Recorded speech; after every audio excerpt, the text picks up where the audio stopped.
All right. Actually, should be not there. Yeah. I was not actually. Going where? No. I I'm glad I was able to do that. Very hard thing. But okay, this is it. The wonderful decides everything. He's had a lot of friends, and a good family, connected family. He'll be strong. He'll be strong for his father. Have to be strong for his father. Okay, you should be here to serve stories. Okay, perfect. Oh, anytime.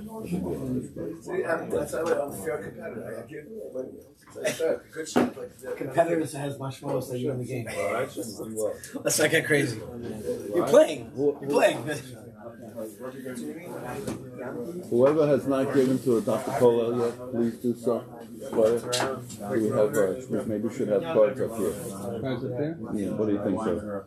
Should I get cards? I mean, if you want to, I'll get them. I gotta get Rebbe water in here. Before it gets in. We're up. I didn't realize. I thought I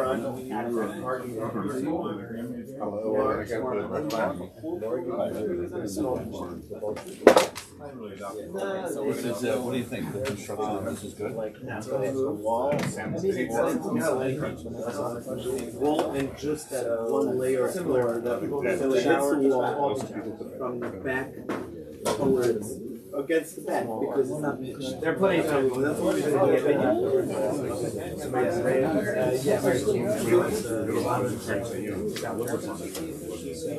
my mom's still around. My dad's whatever you go to. Oh wow. Thank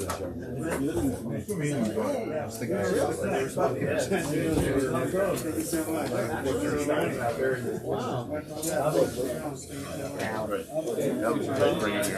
That would be great.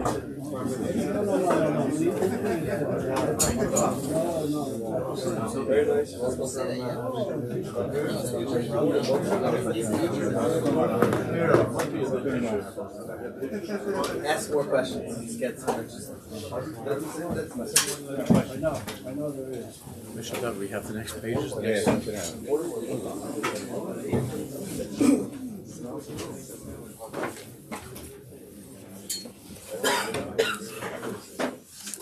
That's all I am getting. Hi.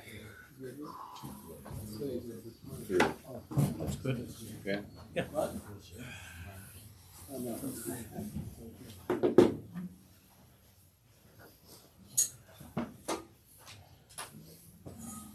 Mr. Hassan?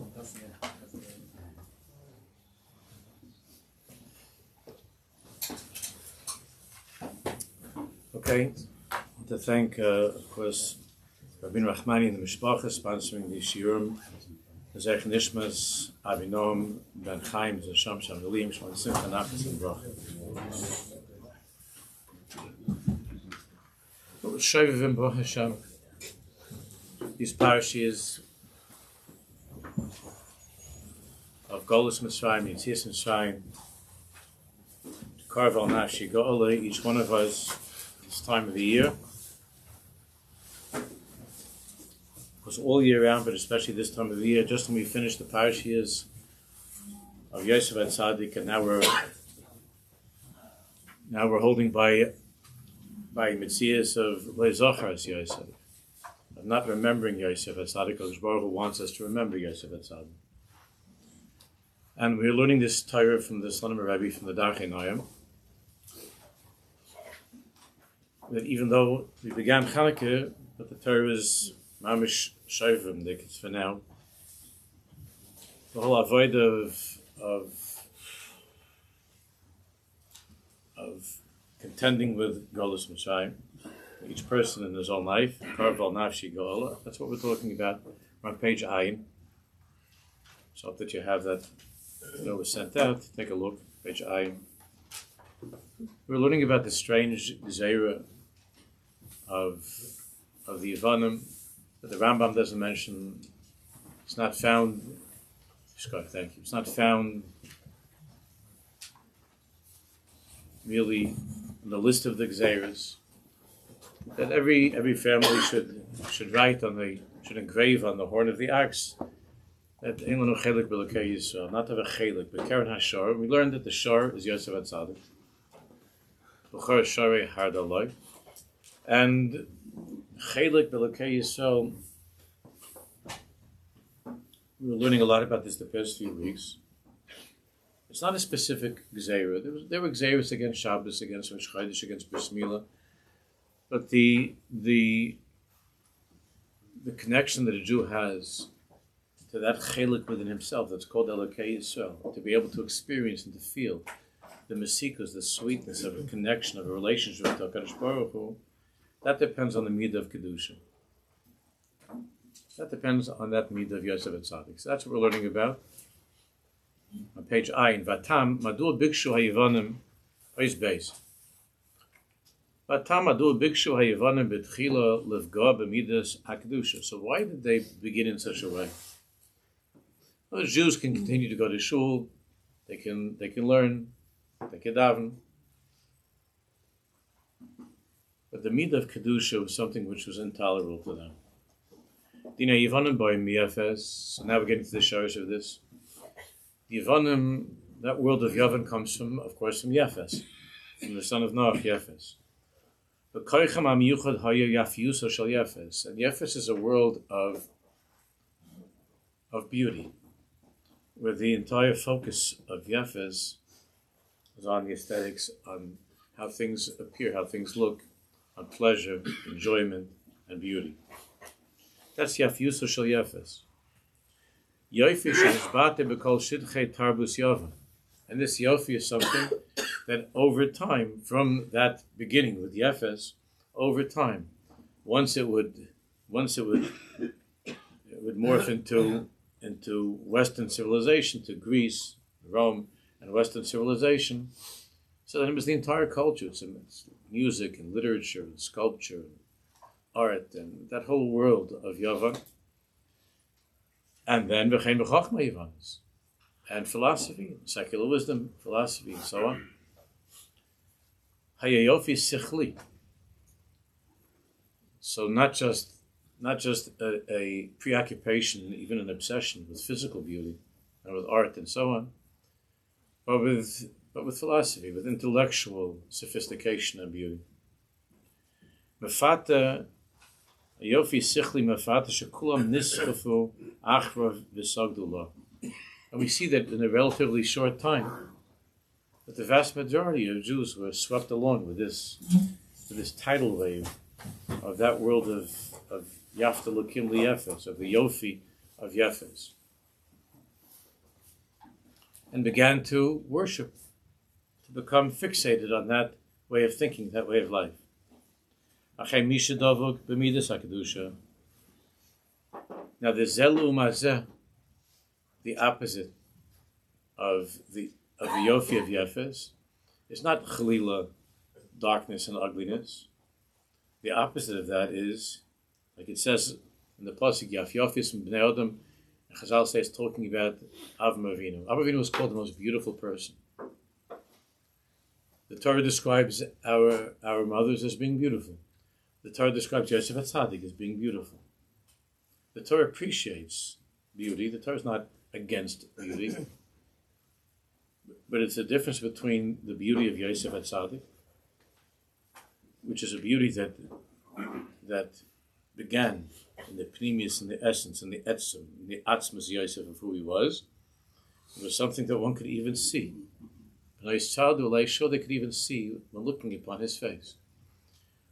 But the beauty of Yavan is shallow and empty. When a person is dovuk, when a person is bound and attached to the midah of Kedusha, to the midah of Yosef HaTzadik, Zoiche liyofi v'hadar she'ein mishalem aliyadnis. And he's zoiche to be able to experience, like we were learning last week, a person who's in the world of Kedusha, a person who's connected to Yosef HaTzadik, he's able to see all the beauty of the world. Otherwise, he's able to see the beauty of a sunrise and a sunset. He's able to appreciate the mesikas of the world that Hashem created. And there's no beauty that can compare to this when a person lives a life of Kedusha. Lahadras Kodesh HaMelech, as it says in Pasuk, we learned last week, Melech biyofyo techazena einecha. Because the source of all beauty is HaKadosh Baruch Hu. And when the Pasuk says that when a Jew guards his eyes, when a person guards his eyes not to be taken by the external beauty of Yefes, of Greece, then he's able to look upon the beauty of the King, of HaKadosh Baruch Hu. And when a person is able to connect to the Melech Malchei Amlachim, to the Creator, then he's able to see the beauty in all that Hashem created, in a real way, in a deep way. He's able to see the beauty in everything that exists.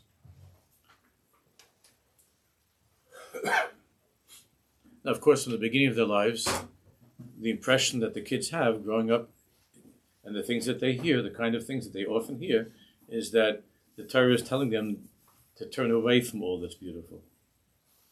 And you know, from the time that he's a little boy, so the Rebbe will say it's like the only thing that's just this, the Chumash is the most beautiful, the Gemara is the beautiful, it's true. But he's not at a stage in his life where he's able to see the beauty of the Black Gemara. And he's comparing the beauty of the street, the beauty of Yavan, of Yafes, with the complicated sugya that he's learning in Ksubas. And what's happening more than ever before is that Ksubas is losing. You know, the Gemara is losing to the girl on the street, to the Yofi of Yafes. And then it becomes worse as the little boy goes into a teenager, and the teenager has not been careful, not to blame, but he has not been careful of the Midah of Kedusha. And there's serious violations in the world of Pagam HaBris. And that takes away from him, as we've been learning, that is the Keren Hashor, the pride of the ox means Keren Hashor is Yosef HaTzadik. Because the neshama of a Jew feels that this is an ugliness, that this is a distortion of who he is. And he begins to look at himself as being dark and ugly. And the darker he sees himself, the Chayshach of Yavan, makes the world of Yavan, that external beauty of Yavan, more and more exciting and more appealing. And it makes the Gemara, it makes Ksubas less and less exciting. And this is the problem that we're having. So you tell them the most beautiful thing in the world is to see HaKadosh Baruch Hu, Melech. It says that there's nothing Melech biyofyo techazena einecha, that this the most beautiful thing is to be able to see the Gemara, and to see Rashi Taisis, and to see HaKadosh Baruch Hu. And davening, there's nothing more beautiful than davening, but the child doesn't feel that.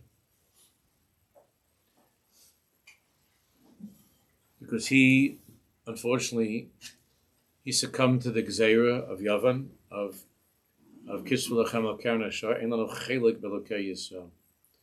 When you begin to fall in that world of Pagam HaBris, you lose your connection to that Chelik of Elokei Yisrael, and then you don't see the beauty of Elokei Yisrael. You don't see the Yofi of the King.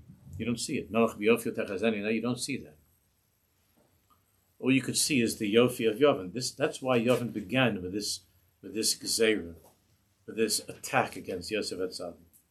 And you see that the Goyim, to this day, their enemies are Meshigu, they're Meshigu with Kever Yosef and Shechem. They have a craziness with the Kever of Yosef HaTzadik. So they have that place. I was actually to be there over the past few years, twice. And in the early years I used to go a lot. But that even though they themselves, in that world of Yishmael, there is Derech Eretz for the Kvaris, in some ways, they have some Derech Eretz for the Kivrei Avis, which we see in Maras HaMachpelah, that they're afraid of the Maras HaMachpelah. They made by the Maras HaMachpelah Hol Avodah Zarah, they made over there. They have a mosque by the Maras HaMachpelah. But by Yosef HaTzadik, by the tzin of Yosef HaTzadik, which is the world headquarters of Kedusha, so that the very same people, Yishmael, who when the Torah was being given, HaKadosh Baruch Hu brought the Torah to the world, and Yishmael, the Sar, the Malach of Yishmael, asked what's written in the Torah, and the Rebbeinu Shalom said, it says in the Torah not to commit adultery. In other words, the Indian of Yosef HaTzadik, that's what's written in the Torah, and Yishmael couldn't accept that, and therefore Yishmael can't bear the presence of Yosef HaTzadik even when he's dead. They can't bear the presence of Yosef HaTzadik. Shechem is the most dangerous place. They can't bear the presence of Yosef HaTzadik. That's because that's the shor. That's the b'chor shor hadlo. The strength of a Jew is in the midah of kedusha, and therefore the Yavanim understood, not intellectually, but they understood. The Sar of Yavan understood that the way to get to the Jews is not by closing down the yeshiva. You can let the yeshiva. It's not by telling them they can't go to shul. It's by infiltrating into that world of kedusha. The different publications and websites and movies and so on and so forth. The whole culture, that whole experience, which is the opposite of Yosef HaTzadik, which is selling Yofi, which is selling beauty. That's a beauty of Yefes, not the beauty of Yosef HaTzadik, of Yerushalayim. Yehudi kazeh shezoich elachzes melech b'yofyo ein lo kol espailis miyofyo shel tarbus Yavan. When a person is able to experience the Yofi of Yiddishkeit, the beauty of Yiddishkeit, and this is what's so sad, because the children at an early age, they're not exposed to the beauty of Yiddishkeit, to how beautiful Yiddishkeit is, to the simcha of Yiddishkeit, to the mesikus of being a Jew. I mean, sometimes they are. In their families, they see it. If the child grows up in a house where Shabbos is a day of simcha, where Yontiv is not. You know, you have certain kids. I have kids. They told me they grew up in a house where Shabbos was the biggest fights with their parents, not between them and their parents, between the parents. There's one boy told me that every Friday afternoon, an hour or two before candlelighting, there was like a dibuk that took over his mother's life. So my father's like a nice, sweet guy. It's usually the opposite kind of it, but my father's the sweetest guy. My mother was like there was a shade, like a dibba, that entered into her before candlelighting. And he said it was interesting, made no difference what time you light candles. But it was an hour or two before candlelighting, and he said the whole Friday, he said, I grew up hating Shabbos. That's what the kid told me. Because every Shabbos was screaming, and then I heard them in the room, and then by the table, she would walk away from the table. Every Shabbos was like a house of horrors. Mm-hmm. So from where does a child like that? He said he hated Shabbos. Shabbos is a day of us tis angol Hashem. It's a day of the greatest delight and pleasure. And this child, from the time that he was in the world, Shabbos to him, you say Shabbos, and it's. So if a child is not raised in that Yiddishkeit is something which is beautiful, it's just a world of obligations. It's Maimed HaSinai, but without Shir Hashirim, you know. So then if it's just Maimed HaSinai, the fire and the thunder and the lightning, all that stuff, and they do this and don't do that, the Nasev and Ishma, and the mountains held over your heads. But there's no Shir Hashirim, so the child goes up without the romance of Yiddishkeit, without the beauty of Yiddishkeit. And if he leaves the house and he gets the same thing when he goes to school, so what's going to be with this kid? What's going to be with this child? So he never saw the beauty of Yosef HaTzadik. He never saw the beauty of Yiddishkeit. And there's a friend of mine who's a mashpia, lives in Eretz Yisrael. He's going to be here. So at Breslov, and he told me that he has this shir that he calls it. I love Yiddishkeit, but I hate Frumkeit. He's giving to some boys. Interesting title. I love Yiddishkeit, but I hate Frumkeit. I thought it was a pretty good title. And there were tzaddikim that said, also the Kotzker spoke very strongly in a negative way about Frumkeit. Doesn't mean not to be frum. But the associations that people have with that word Frumkeit, as opposed to what Yiddishkeit really is. Frumkeit is just the mountain over your head. That's the association. Not to see someone as a Fruma Yid, it's a nice thing, it's a compliment. But Frumkeit, what it became, is a mountain over the head, and nobody likes to walk around with a mountain over your head. And with the threat that if you do this, it's going to fall on you. If you don't do that, I'm going to drop it on you. So the problem is that if you grow up without the appreciation for the beauty of Yiddishkeit, if you grow up seeing the beauty of the king, then you're not nispo from the street. You're the same way that if a person's happy in his own home and he loves his wife and he sees his wife as being very, very beautiful, he's not nispo He's not interested in looking at other people. He doesn't walk around the street seeing to see somebody. He's not open for business. He's happy with what he has in his life. He's besimcha. His wife is beautiful. His home is beautiful. So Mimela, he's not nispoil from Eishes Potifar. What do I have a shaykhis? What do I have with Eishes Potifar? No shaykhis, Eishes Potifar. Because he's completely immersed in the beauty of the world that's his world. So Mimela, he's not interested in. It doesn't mean anything to him. He's not nispoil from it. Ein lo kol spilus miyofi shel tarbus Yavan. He's not nispoil from the yofi of Yavan, from the beauty of Yavan.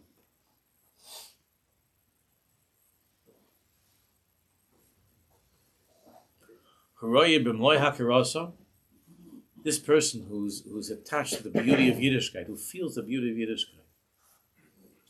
Which many years ago when we were learning Tzav V'Zirus from the Pisetznes, we spoke about this many times over the years, where the Rebbe writes about a very short, tiny little piece, which we discussed often over the years, that the nature of a Jew, more than any other human being in the world, the nature of a Jew is to long for stimulation and excitement. Since our neshamas come from the most exciting and stimulating place, the neshama of a Jew comes from the highest place, a place where there is unbelievable hispilus. So by nature, a Jew by nature more than any other human being has a craving for hispilus, like to do something Saturday night. There's no non-Jew in the world, there's no guy in the world that could want a Saturday night as badly as a Jew. No such thing. I remember when my daughter service, when she was a teenager, a kid, she would make money babysitting, and there was this couple that went out every single Motzei Shabbos, a couple from the neighborhood. They went out which was great for Suri. She had a steady gig Motzei Shabbos. It was gewaldig. Now, I didn't say a word about it. I was just happy that my kid was getting some money. It meant I had to give less for pizza. It was good. But even Slichas night, they told Suri, the father said to Suri, yeah, I got to get home a little bit earlier tonight. I got to get home a little bit early, got Slichas. Like I have there's a second gig. I got to get to Slichas. Remember that. And Suri said, Slichas night also. They had to go out, Slichas night, to a movie, to a show, something like that. I'm not talking about 22-year-old. These are people with kids. They're people with kids. Whatever, I don't know, 40 years old, 35, 40 years old, they had little kids. Slichas night also. It's something that doesn't make sense. Right? One of us is upon him, and Slichas, Shema Koleinu, Hashem Lokeinu Chus V'Achem Aleinu, guys coming out of a movie.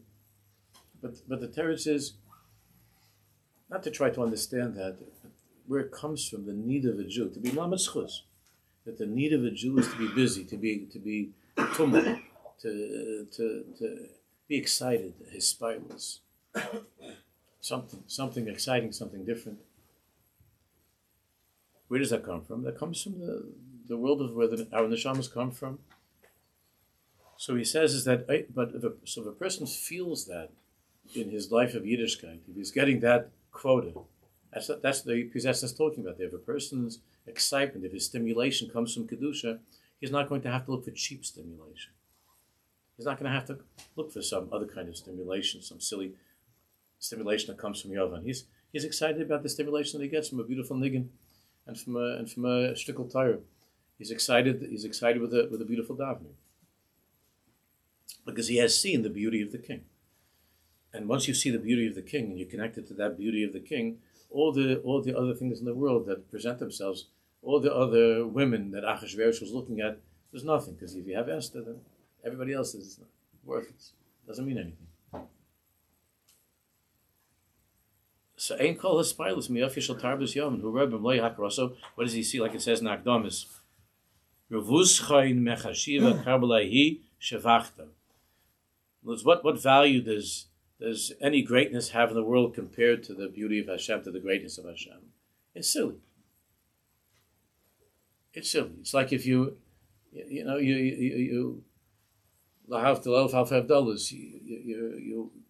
you're a person that you appreciate professional baseball or basketball, and you go to watch a little league game, So it's Narishkeit. You feel it. It's silly. This is not serious. It's not serious. Because you're somebody that you've seen the real thing, and once you see the real thing, then if it's not professional, it's not kosher. It doesn't excite you. It doesn't excite you. Well, the famous story that Rabbi Nachman Susi said about the Hungarian wine, that I'm sure everybody remembers the noise. But once this simple guy, but he had a taste of it. His boss gave him a taste of Hungarian wine because the guys were drinking. He was just a schlepper, a driver. He was a valagola. But the boss was in a good mood, so the porridge, the guy gave this little Jew to drink a little bit with the rest of the chaver. Even though normally he just had to wait outside with the animal, but he said it was cold, come in, he gave him a little drink of Hungarian wine. So the rest of the guy's life, you know this story, the rest of the guy's life, he's going around trying to get this Hungarian, because he no longer was working for this guy. The rest of his life, he's going all over the world trying to find this Hungarian wine. So wherever he went, he would have somebody would give him some wine, and he had some wine someplace, and he would say, it's not bad, but it's not the Hungarian wine. And then when Rabbi Nachman, before he died, he said to the Chassidim, I didn't bring you to where I wanted to, but at least the world's not going to fool you. That's what Rabbi Nachman said. So Rabbi Nachman said, I didn't accomplish what I wanted to with you, but at least I gave you a taste of something good. Enough that when everything else in the world is coming at you to take a taste, you're going to taste it, you're going to say, nah. It's not like Rabbeinu. It doesn't have that taste. Anybody that's ever tasted Rabbi Nachman, it's hard to taste anything else after that. Doesn't have that taste. The Hungarian wine. Once you've tasted that yofi of the king, then all the other things are like very silly imitations. They just don't. They don't add up. They don't add up. Doesn't mean anything.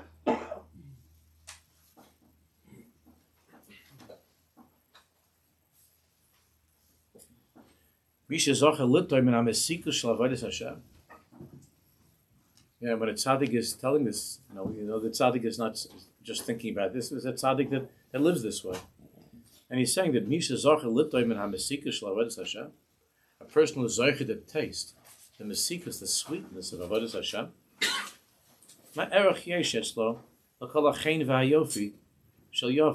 What value? What importance is there to any of the chen and the yofi of Yavan?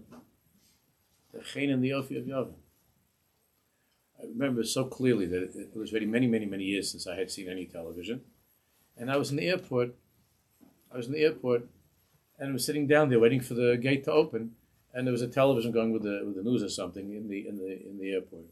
This is like 40 years ago, something like that. I don't remember, 50 years ago. And there was a television. And I grew up with television. Hours a day we were watching television. And I was sitting in the airport, and I hadn't seen television in maybe 10, 15 years, I don't know what it was, since I had seen anything on television. And then there was there was a commercial.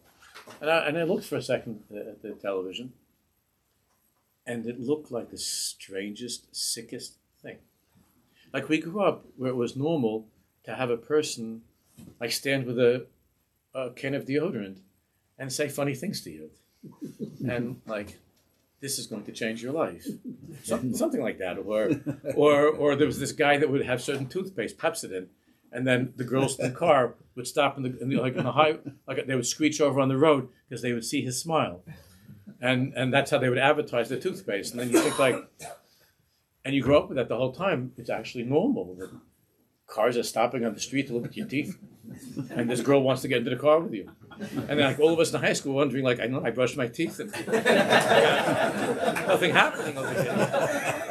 I brushed my teeth twice. And it's just a slow day. I don't know. These girls don't get it. I guess they didn't see the commercial or something. I don't know what. It's not working. Pepsi is not working. So when you see that on the television, if you haven't seen it for a while, it's crazy. It's crazy.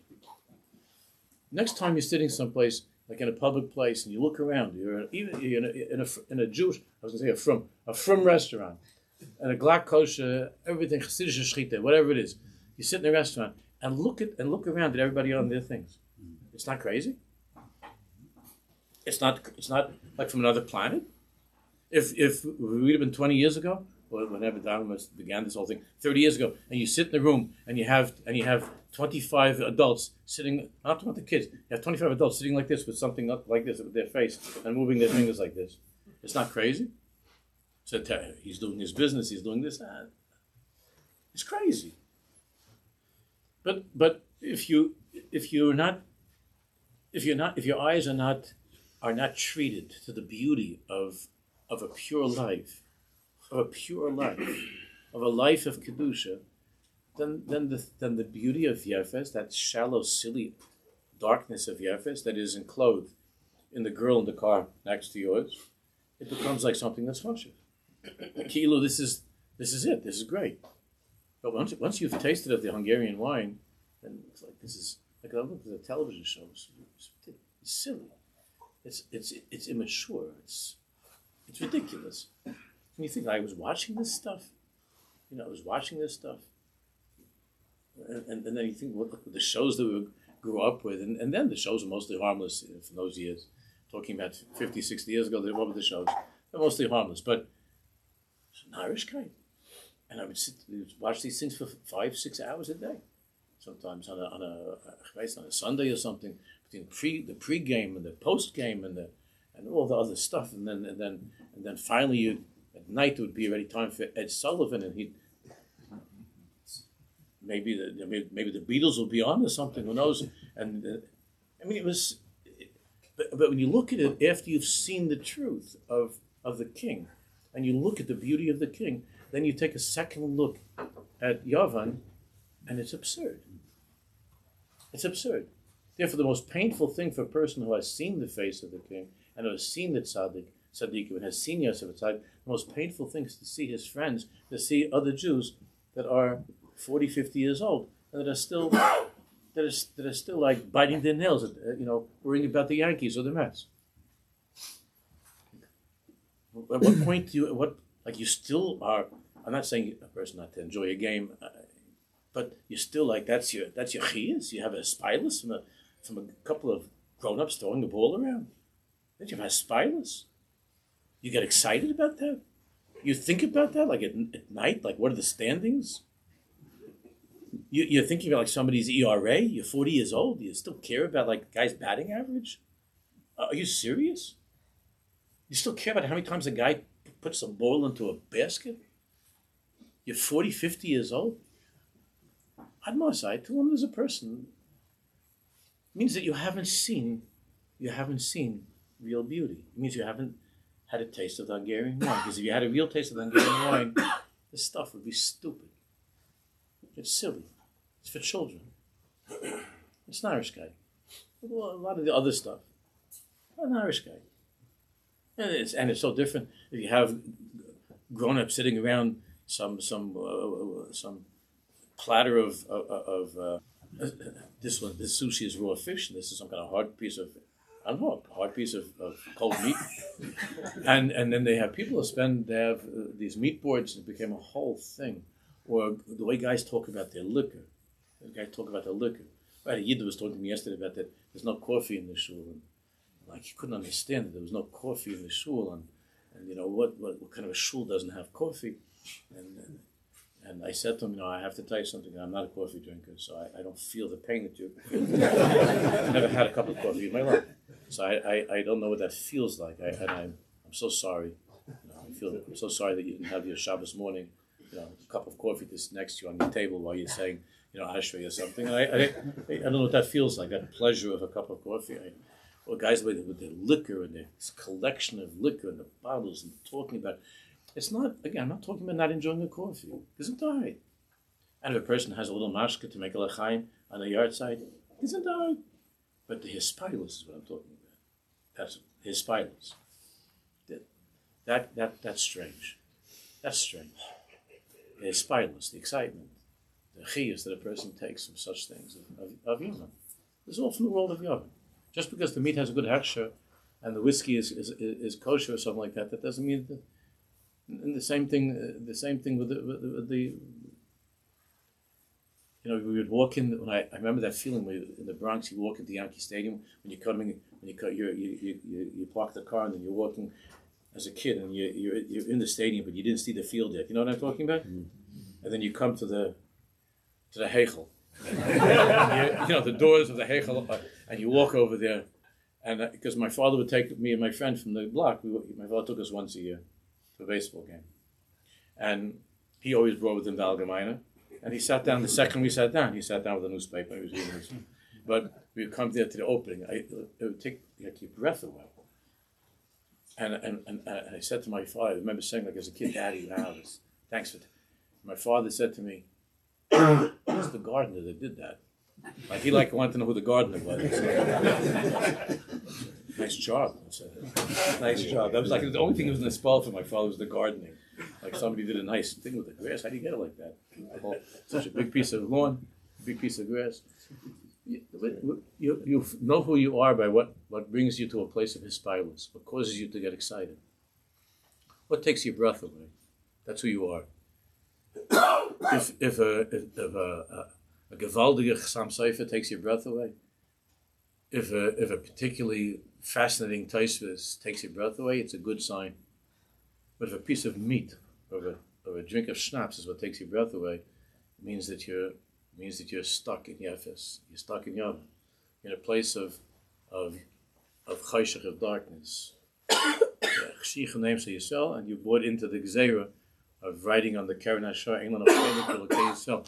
Because a Chelik B'Lekei Yisrael doesn't mean you're not Jewish. It means to have a Chelik B'Lekei Yisrael.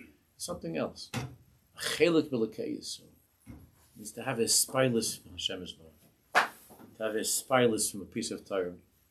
To have a Chelik in davening, a Chelik B'Lekei Yisrael, to feel a connection to davening.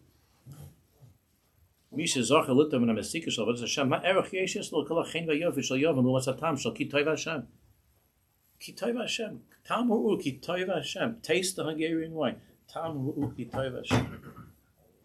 Our job now before Mashiach is to make sure that the children get this taste from the time that they're very little. But the Kamarna and there were some tzaddikim that said they even learn with little children Kabbalah. There were certain tzaddikim like that. But so you don't learn with a little. That's only in certain tzaddikim had such an Indian. But certainly to learn pnimis even with a child, just to be malbish in certain ways. I remember there was somebody in HSL a few years ago that they sent me a chavish talmidim for children. They hadn't like cartoons, but based upon the Rebbe's teachings, a chavish talmidim for kids. Fantastic. And it was some of the main ideas of chavish talmidim, but in such a way that a child could be able to appreciate and understand with nice pictures and things, and the child could understand. These people that are doing this are very, very creative, and they're big tzaddikim because they're bringing the pnimius of Yiddishkeit, the beauty of Yiddishkeit, to the children from the time that they're living. That the child should feel that Yiddishkeit is something which is exciting, something which is beautiful. I remember my father Zechron Levracha, because I was just thinking about this yesterday. Because they have Ani B'Voy Mipad Meis Alei Rachel, right? And Yaakov was telling his children Meis Alei Rachel when Rachel Imenu died, and my father would always sing that to a certain niggin, because he said that when he was a little boy, in the shul in the shtibel where he davened, there was a tzaddik. There was a tzaddik there, and this tzaddik, when it was Parshas Vayechi, he had a certain niggin for Meis Alei Ani B'Voy Mipad Meis Alei Rachel. And he would start to cry. My father remembers this old man, whatever, it was like 80 years, 90 years ago, crying when he would say the words, and he had a certain niggin. And my father would always repeat with us that niggin that he remembered when he was a little kid. But it took such a place in my father's thoughts and his feelings that there was something so beautiful about that. There was something beautiful about that. To see Jews like that, and to feel the beauty of a tzaddik, and to experience what that means, a tzaddik, and to be in the Dal Amos of a tzaddik. We were after Yontif, when we had that tzaddik, the author of Bayam Dakach, when he was here for Shabbos. So I was sitting next to him Friday night by the house, by David, and we were sitting in the house, and he couldn't stop saying the word Shabbos. Remember, he was Shabbos. So we're trying to sing out the Nigunim. He kept on saying to me, Shabbos. What is Shabbos? Like Shabbos Nigunim. We're trying to come up with some new Nigunim for Shabbos. It's always Shabbos. It's something to Shabbos. Shabbos. What does a kid feel when he hears the word Shabbos growing up? So that boy, that Shabbos was the day of fighting, he hears divorce, misery. That's what he hears with the word Shabbos. Okay, that's very extreme. But this tzaddik, Shabbos, it took his breath away. Shabbos takes his breath away. The beauty of Shabbos. Not to fall asleep on a couch with some novel, some Greek novel. You understand? It's Shabbos. It's something else. The yoifi of Shabbos, the beauty of Shabbos. When you drink that Hungarian wine of Shabbos, so what does that feel? A party? I can't go to New Year's Eve party. That's what the kid feels. Other people go, and I'm not allowed to go to New Year's Eve. They go to New Year's Eve. I can't go to New Year's Eve party. What? A person who has a chelik b'lekei yisod doesn't want to have a chelik. It doesn't interest him. Not because the mountain is over his head. It doesn't need a mountain over his head at all. Rambam. You pay me, I wouldn't go to this thing. That's what we're hoping for our children. Not that they have to duck because of the mountain over their heads, but that the child should feel, why do I have a chelik in such an Irish? This is yofi. This is beautiful. I have a chelik in such a thing. My chelik is a chelik b'lekei yisod. That's my chelik. It's a chelik b'lekei yisod. A chelik will come in my mouth. That's my chelik. Rambam. Yes, it means that Mikol Ahavas Olam Hazeh Ti Ahavas Hashem B'Leiv Oyahavav. You know the Rambam describes Ahavas Hashem. People like to portray the Rambam as being like Chas v'Shalom, like this cold intellectual, right? They like to make him like a professor. Because from the time we were kids, we had the machbaras with him, like with a turban and a trimmed beard, you know. The Rambam's beard wasn't trimmed. I mean, he could be wore a turban. I don't know but he wasn't. He didn't go with a trimmed beard. He was not like a doctor of philosophy. The Rambam. He was not a professor of philosophy. Those only learn the first parts of Mar Nevuchim. They don't get to Chela Gimel. And when you look at Mishnah Torah and Mishnah Torah Rambam, when he speaks about Havas Hashem, you could see the ink was exploding all over the page. He probably had to write it 20 times until the page wasn't covered with ink in his blood. Because he spoke about only a person who knows what it means to be madly in love, crazy in love. He writes in Mishnah Torah with a woman knows a taste of what that means to be in love with Hashem. That's how the Rambam, of course he was the biggest intellect in the world, but they try to make the Rambam Ki'ilu is like you think of yourself as a Maimonidean because I'm not into the Negunim thing. I'm not into the Yiddishkeit of excitement of Aspilas. I'm more of a cerebral type. My Rebbe is the Rambam. Your Rebbe, the Rambam, was kicking off his shoes in the Rikud. Read at the end of Hilchos Lulav the way he writes about Simchas Beis HaShoeva. You want to hold the Rambam ones. There's always selective reading. The Rambam, we can't be masig the kedusha of the Rambam.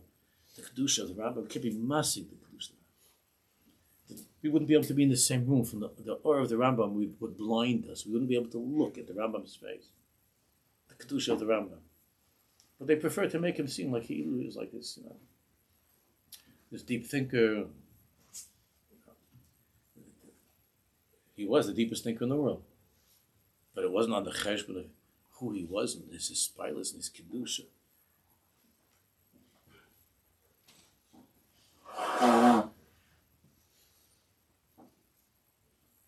Midas HaKedusha Nosenes Lodam Mabat Migavoa Al Tarvis Yavan. That's the point.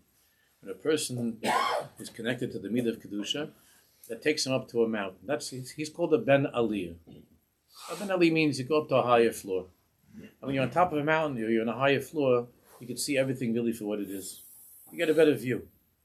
When a person's a Ben Aliyah, when a person is somebody that knows what that is, the beauty of Yiddishkeit, the taste of wine, of the Hungarian wine, then he's on top of a mountain. He's a Miyala Bar Hashem. Then he's a Ben Aliyah. And when he looks at the Yofi of Yefes, he looks at this as an Irish guy. It's silly. He looks at it and he sees what it is. Silly is really it's ugly. It's ugly because he's seeing it from a different perspective. He's seeing it from a mountaintop. When you look from a mountaintop, you get the whole view. In a sense that so therefore, the midah of kedusha is in a sense to them. Mabat mi gava al tarbis Yavan. Mabat shall boys utchia. Boys. Fech. Tchia. That's how you should feel when you see people clamoring around a piece of meat. What? Just make a bracha, have something to eat, and bench and go home or something. What are you standing over there? You see, like in the Frum magazines, they'll advertise like a butcher, or they'll advertise meat. They take some meat and they have him standing there with like a side of a cow like this, and he's standing there like looking, missing a tooth or something, and advertising that, and holding a piece of meat, and the advertisers they have, because they know that they're reaching people. They want you to be nispal from a piece of meat. To be nispal from a piece of meat. To be nispal from a piece of this world. That was the milchama of Yavan. That's something different. It's not. It's a different kind of war.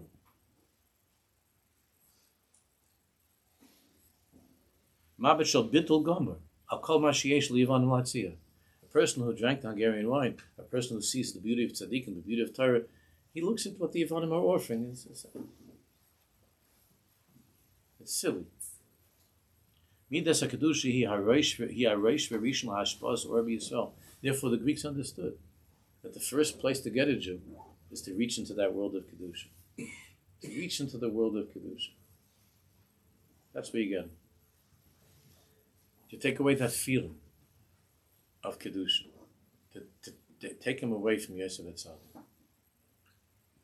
And that's the beginning of Parashas Shmos. That's the beginning of Golus Mitzrayim. And how did it happen such a thing to forget Yosef HaTzadik, and to forget who they were? So it says that they began. Remember that Vayividus Nes with Perach, right? What's Perach? Everybody knows. It didn't start right away with beatings. That's not how it began. Our Golus did not begin with beatings. It began with like New Year's Eve parties. It did not begin with parties, with beatings. It began in a very, very nice way. With Perach, Avodas Perach, it became slavery. But that's later on. It didn't begin that way. It began with a meat board and a Passover program. That's how it began. That's how it begins. That's how it begins. To be nispal. Like the cartoon that they had many years ago that one of the guys brought into the Shia, where they showed the people that were advertising the hotel, the program.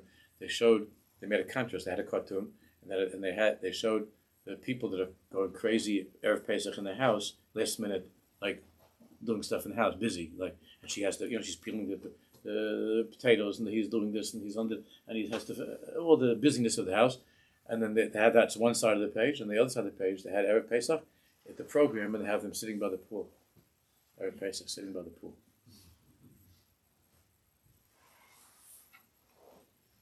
If you understand what that means, and the cleverness and the emptiness of the people who are promoting these things, they have already that's their panos, I understand, but that's how these things go. Same way in Mitzrayim. Same way in Mitzrayim. They for sure had Passover programs there. Cairo, wherever they were hanging out in Alexandria, they had Pesach programs. They were sitting by the pool, and they had some Egyptian servant bringing them. This is the family of Yaakov, the famous HaTzadik Yaakov Avinu, and Yoseph was our king as well. And they were for sure serving the Jews. They were rolling up a towel. You know how they do it? They were rolling up a towel behind his head. You get some guy to take care of you by the beach, and he rolls up a towel behind your head and he serves you your food. And you tell him, bring me this and get me that. And oh boy.